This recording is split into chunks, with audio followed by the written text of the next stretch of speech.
For today's video, magluluto tayo ng tortang sitaw. Ingredients, sitaw, syempre, sibuyas, garlic, itlog, harina. First, kuha ng lutuan at painitin ito. Lagyan ng mantika kung mainit na.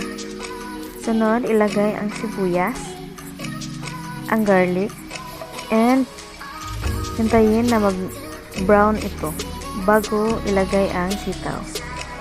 Kung nag-brown na ito, ilagay na ang sitaw.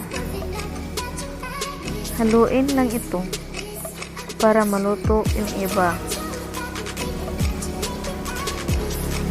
Halo-haluin.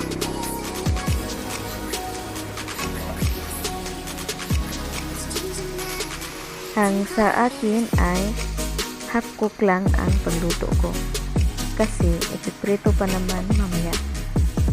Ayun, lagi mo lang i-check kung okay na para sa'yo.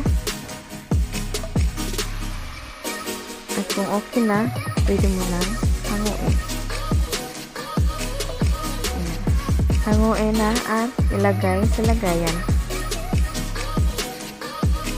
So, sa harina naman tayo. Harina, sunod asin at magic sarap. Dry ingredients ang inuna ko. Pagkatapos, ilagay na ang itlog at saka i-scramble or i-mix. I-adjust na lang ito sa kung gaano kadami ang gusto mo or pwedeng mahalo sa sitaw nyo. So, ayun, dapat ang texture is malapot. Pagkatapos, ilagay ang sitaw at i-mix ito. I-mix ng mabuti para magpantay yung dami, hindi yung madaming harina sa ibabaw. And then, kuha na tayo ng sandok para maging pantay. Dapat pantay lang talaga.